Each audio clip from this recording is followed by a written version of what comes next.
What's good, good people? Vets, let's talk. I got a special guest in front of the formation. Man, hey, she said, I got on the Facebook, the IG. I say, hey man, I need some female, I need some ladies to get up on the Vets, let's talk. And she said, I'll do it. Hey, it's Staff Sergeant Quentylyn Thompson. How you doing? I'm good. How are you? Outstanding. How the family doing? They're great, man. They're great. Can't complain. Man, in your early 30s, you like an empty nester, huh? You know, kids in the house. How that feel? Oh, amazing. Thank you for the age too. That's good. That's good. Hey, let me ask you a question, man. Do you remember where you were during 9/11? Oh, absolutely. Bro, I was in Fort Knox, believe it or not. At that time, I was a single parent. Chilling, thought I was in a good place, supposed to have been a non-deployable location, and just heading to work when we started getting calls out of everywhere, and at that time I was a staff sergeant. I was getting calls, hey, you got to get in here. Like, I'm trying. It's crazy out here. Didn't understand why, but that's what it was, man. I was on my way to Fort Knox and going to work and got the call. Oh, wow. See, everybody has a story as opposed to where they were during that time. Hey man, I seen that same something on your hand. Raise your hand up again. Oh my God, I know your hand heavy. That thing is blind and I had to hold my face. Hey, but I appreciate you for your time. I do. Of course, brother. Like, I appreciate you for your service. I appreciate you for you and everything that you do. Hey, but before we get started on these questions, man, I like you guys to click that like, share, and subscribe. HBO special. Help a brother out. Don't take nothing, man. Hey, how did you imagine military life before you joined? Bro, I didn't know what to think. Honestly, a young girl from 8 brothers, living in Atlanta. I thought it'd be smooth. I thought it was just another job, to be honest with you.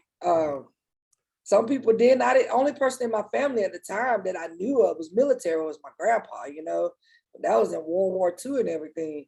So as I was preparing to go to the military, it was kind of funny because my older brother kind of made me go to the military. Oh, wow. To stay out of trouble, I was that kid. I have no younger siblings. My mom was working all the time. And I just had my brothers, So when I was signing up, I was like, oh, this is just another job. It is what it is. And that's all I could think of, like another job at the time. Wow. So how did your perception change after serving? Woo!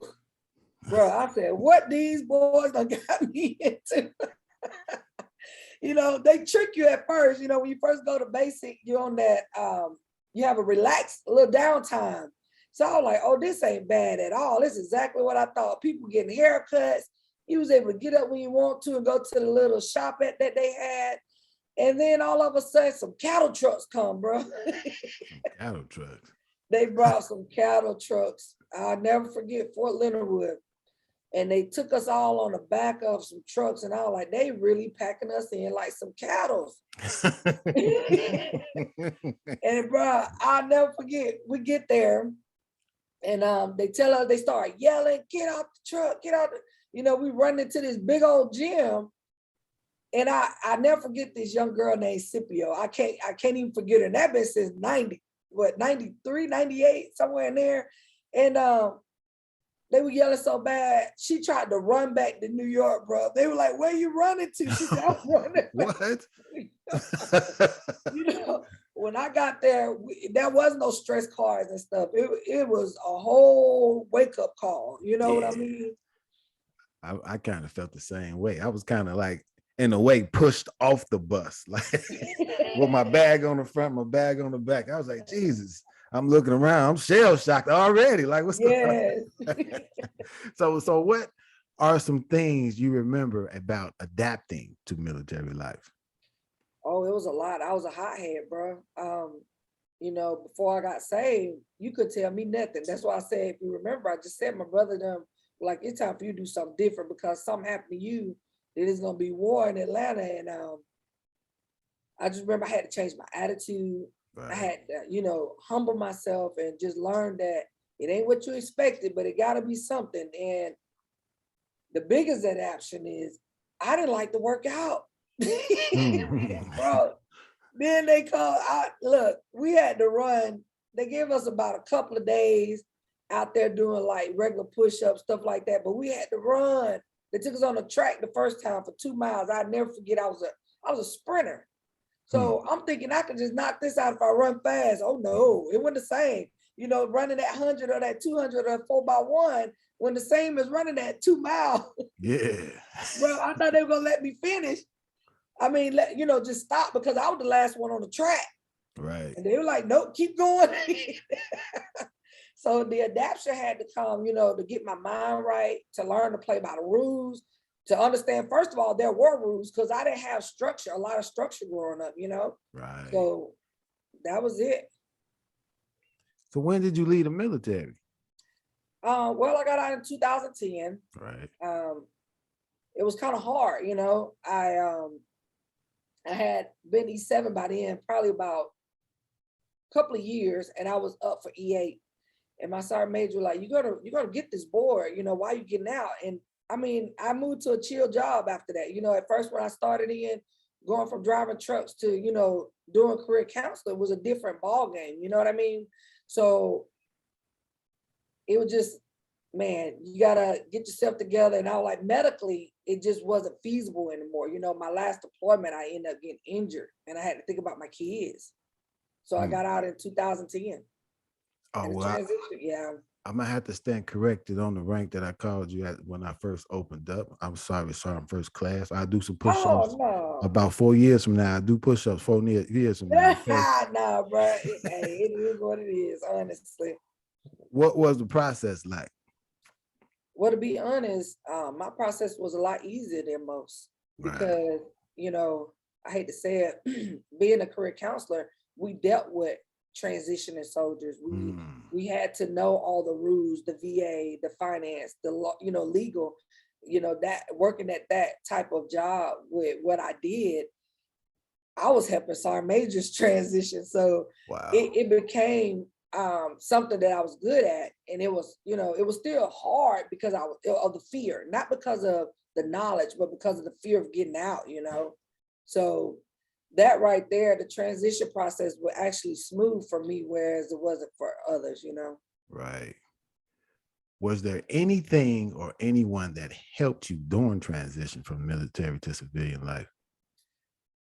Well, honestly, not only person I had was my sergeant major. And like I said, that goes back to, I worked directly with the sergeant major at 3 Corps. So him and he taught me a lot of things that I knew, you know what I mean? Right. I was that soldier at first that would never go to sick call. I was injured with the military. And I don't know if he was aware, like in a couple of years before I was transitioning out, we was in a really bad car accident. And he was like, you got to go for that while you in, because that's the military job to cover that too, So the learning process, I would say my sergeant major helped me get through it along with what I already knew. So this is probably something I didn't add to what I needed to ask you. How important do you think it is to have your medical records up to date, like on a daily? It's like when things happen, man, as your military career. I can 100% tell you it is extremely important. I was just telling you how one of the sergeant majors needed my help to transition. This is in the process of me going through a transition as well. I was still working, through the process because, it's a small office, but I felt horrible, the sergeant major in there, and he didn't have anything in his record because, back then going to Fort Hood, I mean, I came from Fort Campbell. You, as a female at Fort Campbell, we were reckoning everything. You just don't go to sick call. It's unheard of, And then that's how many male soldiers were. If you were a great soldier, you don't go to sick call or you don't go to the doctor. And that kind of screws you at the end, to be honest with you, because they only going by what they see in your record. It may have been so. It may have already happened so many times. So I keep stressing and would love to stress that, you got to get those records up to date. You got to find, and now when you're out, it's that much harder. You got to go through a regular doctor. You got to go, and they're going to fight you on it, So it's extremely important. That's the top tier thing that needs to be done when you get out. Right. And I can agree with everything she's saying, because it was so hard battling something on the outside of the military, even though I was dealing with these things daily. I might have seen the doctor probably for 4 months when I was getting out. And I promise you, only thing that saved me and that was like that qualified me for anything was a combat action badge. So that was proof within itself. But if I didn't have that, I would have probably been out of luck. Do you have any advice for anyone transitioning out of the military? Absolutely. I would say, as you transition, take your time, get the knowledge of what's going on, especially record. If you don't wait to the last minute. Some people thinking, I don't want to, do my VA because I still want to work, things like that. But the reality is it only gets harder if you get out without taking care of that process while you're in. Right. Learn about all the benefits that's available to you. A lot of us get out and transition to different states. Know the states, the difference of the states benefit, because each state is different. People always ask us, why are we still in Texas? Well, honestly, Texas has the best benefits for veterans. And second best one is Florida, which is still haven't reached to where Texas is right now. So I said, make sure know what's going on, prepare yourself, because you earned it. Serving in the military, we've done what half the world hasn't done, and you deserve to get everything that belongs to you. Man, that's big. That's big. Hey, real quick before we hop on up off of here, man. You and hubby got a podcast going on. Could you tell us a little bit about what's that's about? Yes, she's a believer. I'm a believer, and we're gonna put that in the forefront of things right now. Yes. Well, we got a podcast called K40 Podcast and radio. And it's just about being real and transparent on Christian things. Yes, we discuss the word of God, but we talk about real life situations, especially like young adults, adults, elderly, things that we live with every day in our life, and how, even some of us turn and go the other way because of the hurt or things that happen in ministry, and to try to draw them back to God, not to man. Man, that's big. And hey, they got another important portion of their podcast, and is marriage, which is really big.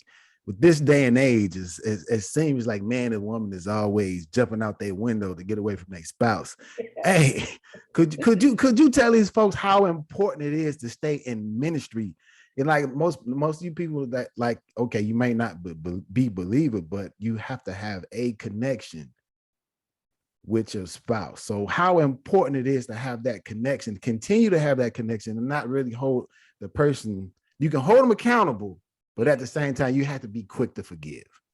Absolutely. Like you said, for us, we believers, and one main thing, my husband, we're a lot alike, but a lot different. You know what I mean? And one thing we realize, you'll never go to sleep mad at each other. I'm a firm believer that no matter how angry you are, don't leave your house. Don't go sleep at somebody else's house. Don't go sleep in a hotel. Don't even go sleep in another room. You might ain't got to touch me, but you stay in that bed, because that's a way for the enemy to get in. So serious anymore. It is work. It's not easy. And we just need, communication. That's just, it's so important. It's not that not going to problem, and moving forward from it, not being so quick to run and find something else, because you're always going to deal with issues. Yeah, that's so big. And can we lay mention to one more thing? Because absolutely, brother. We got the chair going on. UGLY, and you ain't got no alibi. Hey, I'm not gonna call you ugly, but your husband is another story. But anyway, hey, could you tell us a little bit about what you do with the cheer thing with the kids? Absolutely. I also work with Extreme Cheer and Tumble. I work from ages 8 to 19 doing competitive cheer. Love the kids because, like I said, we have to be able to plant seeds in lives, not just because of cheer, but because of their future, So we travel the world competing in cheer. I know they just had that little Netflix thing come out, cheer people learning about, but we've been doing this for years. Cheer is coming to the forefront, and it's just amazing. Work with a lot of young athletes that are amazing and does great things.